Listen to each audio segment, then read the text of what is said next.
Olá a todas e todos, meu nome é Fernando Santana de Paiva, atualmente sou professor da Universidade Federal de Juiz de Fora, no Departamento de Psicologia. Queria agradecer inicialmente o convite da Associação Brasileira de Psicologia Política pelo convite, em estar trazendo algumas questões para que a gente possa pensar juntos, né, este momento tão desafiador que a gente está vivendo no Brasil e também no mundo, né, que é marcado aí pela pandemia da Covid-19 e todos os efeitos decorrentes dessa situação. O foco da minha fala vai ser tentar pensar um pouco da relação que a pandemia da Covid-19 tem com o cenário de desigualdades sociais e pobreza, na qual a gente é imerso, né? No Brasil especificamente, focando as nossas questões. Para falar disso, eu vou trazer alguns aspectos, né, que podem ajudar a ilustrar também um pouco dos desafios que estão colocados para a gente enquanto pesquisador, pesquisadora, profissional da psicologia e afins. Né? E vou focar especificamente na população em situação de rua, que eu acho que é uma das expressões, né, mais agudas dessa situação e que está frente a um cenário extremamente desafiador. Bom, para a gente começar a conversa, é fundamental que a gente entenda o seguinte, que a pandemia da Covid-19, sim, deve ser tratada enquanto um acontecimento, né, uma questão de ordem sanitária, mas que tem uma relação central, né, com o modo de produção do capitalismo, né? Ou seja, a maneira como a gente vive essa pandemia, a maneira como ela emergiu, ela está ligada ao modo de organização da vida em sociedade, que é regida pelo capital, mesmo em sociedades que se dizem não capitalistas. Eu acho que dois aspectos ajudam a gente a poder pensar sobre isso. A relação, por exemplo, com a natureza, né, que tem sido ao longo da história uma relação de total expropriação sem o devido cuidado, né, com essa natureza, e que periodicamente nos coloca então frente à emergência de agentes etiológicos que nos ceifam vidas, né, porque a gente não tem as determinadas, as devidas, né, defesas para com esses agentes. Ou seja, a Covid-19 não é a primeira expressão dessa relação e dessa forma de ataque, vamos colocar assim, à vida humana. Outro aspecto é a própria transmissibilidade do vírus, né? Eu acredito que ela está muito ligada também ao ritmo do capital, né? Ou seja, há todo um temor de que esse ritmo do capital não seja colocado em questão, ou seja, fechar o comércio, o isolamento social, né, a diminuição do processo de acúmulo do capital gera um pânico tão grande que é como se nós fôssemos então colocados frente a um colapso da sociedade iminente. Né? Ou seja, isso ocasionou atrasos muito acentuados nas tomadas de decisão de determinados estados, tanto na Europa e quanto no Brasil, essa disputa que a gente observa. Bom, este é um ponto para mim fundamental, né? Inserir a discussão da pandemia da Covid-19 no modo de produção do capital, que é um sistema que apresenta uma série de contradições. Talvez uma das mais centrais seja a própria questão social, né? Que é o que, em linhas gerais, né? É justamente um sistema que, no ritmo que produz riqueza, ele também produz miséria e pobreza, né? Ou seja, essa é uma contradição posta pelo capital para a nossa sociedade. E o que isso tem a ver? Qual a relação disso com a questão da Covid-19? Ou seja, essas desigualdades sociais e a Covid-19? Primeiro ponto, né? Não acredito que se trata de um vírus transclassista, ou seja, que vai afetar igualmente a todas e todos. Acredito que há uma diferença, sim, na maneira como determinados sujeitos, a partir da posição de classe que ocupa, terá condições de enfrentar essa pandemia, né? Focando especificamente nas classes trabalhadoras. O que está posto hoje para o brasileiro e para a brasileira, né, deste segmento passe fome ou se contamine pelo Covid. Né? Ou seja, isso colocado de maneira muito cruel, né, pela falta de direção, pela falta de organização coesa e efetiva de ações de proteção a toda a população brasileira frente frente à pandemia. Um outro aspecto, sim, obviamente a gente está observando um aumento da pobreza, da desigualdade social, que está atrelado também a este momento da pandemia, da Covid-19, mas que a gente não pode entender que essa pobreza, essa desigualdade surge a partir da pandemia. Na verdade, a desigualdade social e a pobreza que o Brasil já vivencia, ela vem sendo produzida ao longo de uma história, né? E aí focando nas últimas décadas, com a crise do capital e a adoção de um modelo neoliberal, econômico e político, que tende a acirrar mesmo, né, uma luta contra os direitos das classes trabalhadoras e, portanto, a manutenção de certos níveis de pobreza e desigualdade, sendo até interessantes para a própria organização e manutenção desse sistema. Ou seja, a pandemia vem talvez fazer eclodir, explicitar, dar mais clareza a esse cenário de desigualdade que já é intrínseco e que estrutura as relações sociais no nosso país, né? Bom, a partir desse esboço inicial, focar na questão da população em situação de rua, que é talvez uma das populações, um grupo, né, que maior expressa essa contradição da questão social posta pelo capital e sentida pela sociedade brasileira, né? A população de rua no Brasil ela é bastante heterogênea, como também se observa em outros contextos ao redor do mundo, formada por jovens, crianças, mulheres, até idosos, né, idosas e idosos.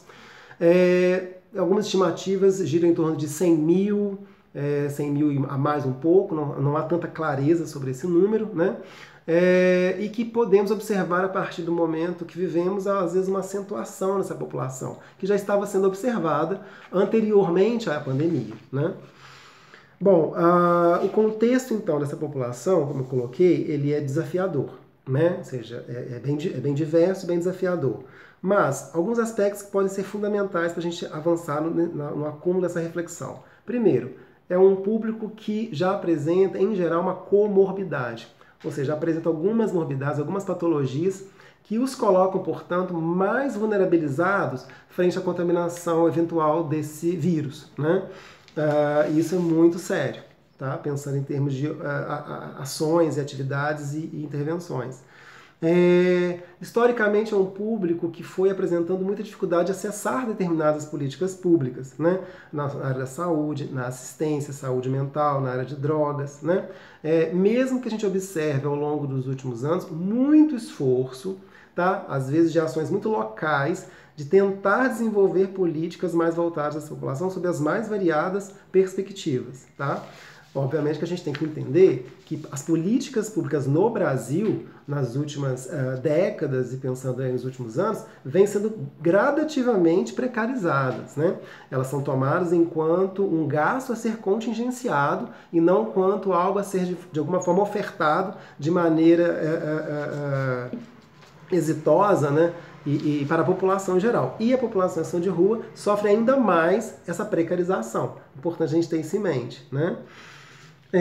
A gente tem profissionais das políticas públicas extremamente mal remunerados, condições precarizantes de trabalho. Ou seja, isso faz parte do cenário das desigualdades sociais e pobreza que a gente vive no Brasil, né? Não podemos descolar essa análise histórica da produção das políticas públicas e também da população em situação de rua, né?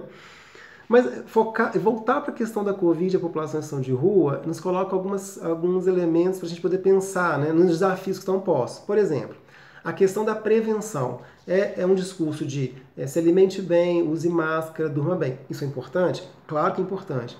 Mas falar isso para a população em situação de rua, da maneira como se fala para a classe média e a burguesia, que é um discurso de classe média, né, é a dizer de alguém que está falando algo que não sabe para alguém que não conhece, né? Ou seja, como você vai exigir isso a uma população que na sua grande maior parte não tem nem onde morar, não tem nem como dormir, né? Não tem condições adequadas de se alimentar e de se higienizar. Então está posto, né?